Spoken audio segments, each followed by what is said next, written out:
Here to talk about it, David Webb. He's co-founder of Tea Party 365 in New York City, also co-founder of the Black Republican Forum. He's a talk radio host on Sirius XM. And Benjamin Todd from Kansas City. Benjamin Todd Jealous is president and CEO of the NAACP. All right, Ben, it was obviously a ridiculous ad, but it's one person in one party in one section of the country. Why raise a whole racist thing against the whole movement, Ben? Yeah. Well, you know, the billboard actually wasn't what prompted this. What prompted this were our folks here in the Show Me State who, you know, knew that the Council of Conservative Citizens, the direct descendant of the White Citizens Council, a group that says that black people are not prepared, not genetically equipped to participate in democracy, has been promoting Tea Party membership and bragging about their influence and activity in the Tea Party. That, in the midst of all these horrible signs we've seen, congressmen being spit on, you know, civil rights icons like John Lewis being called the N-word as they enter Congress by Tea Party activists, Barney Frank being called the F-word, if you will, you know, a gay slur as he enters Congress by Tea Party activists, saying enough is enough. You know, we've heard all that, and we haven't heard Dick Armey or the other Tea Party leaders come out and just say, that's wrong, there's no space for bigotry in our ranks. Okay. That's what we want to do.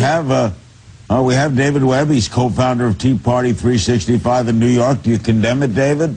I absolutely do, and the statement by Mr. Jealous that we haven't condemned these actions when they do pop up is blatantly false. Also, what is false is that there is no empirical evidence of these racial slurs.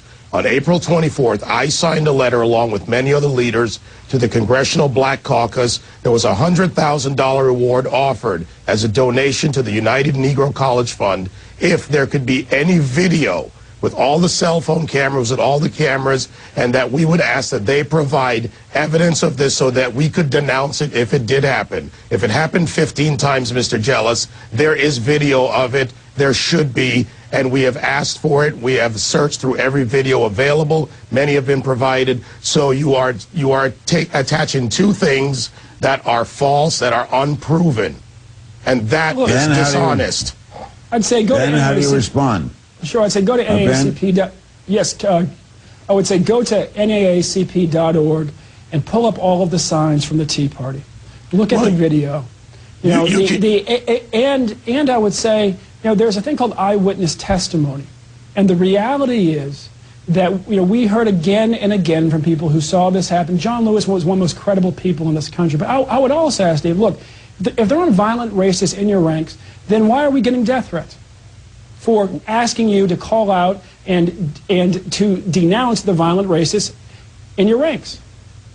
Well, first of all, to answer your question, violent death threats go back and forth across both sides. No, they don't. But let's go to empirical evidence, because if we're going to speak, let's speak from an honest and truthful point of view.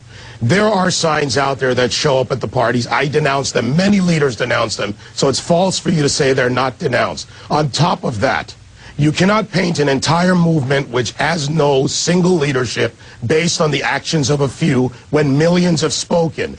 If you want to juxtaposition this and be honest in your selective condemnation of racism, then you should also condemn the Condoleezza Rice monkey picture, which you never have, the George Bush Hitler picture, which you never have, and you should certainly be condemning King Samir Shabazz, where if you took the black beret and the black paramilitary uniform off and put on a white hood and white sheet, there would be marches still in Philadelphia to this day, and you have not done that, and that, my friend, is dishonest. Benjamin, do you want it both? What do you want, both ways, Benjamin? How do you respond to what David just said? Yeah, I want both groups. I would love to see the new Black Panther Party denounce the bigots in their ranks. The reality is that the new Black Panther Party is much smaller and much less influential than the Tea Party. With the increased, you know, power, the increased influence of the Tea Party comes the added responsibility to act responsibly. And they need to speak up. And it shouldn't just be the black members who speak up. You know, we should see Dick Armey speak up and speak out. Absolutely. You know, all those other incidents are troubling. Ben, do you think the Tea Party is racist? No. As a party? No, I'm not saying the Tea Party's racist. I'm not saying Dick Armey's racist. This isn't about any policy disagreement that we've had before. All we're saying is stop being silent. speak out and condemn the racism clearly. Say that there's no space in the Tea Party. Well, I think David is doing that, isn't he? Well, David's doing that, but where's Dick Armey? You know, I had a black Tea Party member from Texas who is also an NAACP member come up to me after my speech, put his arm around me and say thank you. Said, you know, I know there's space for me here. I've been active in the Tea Party.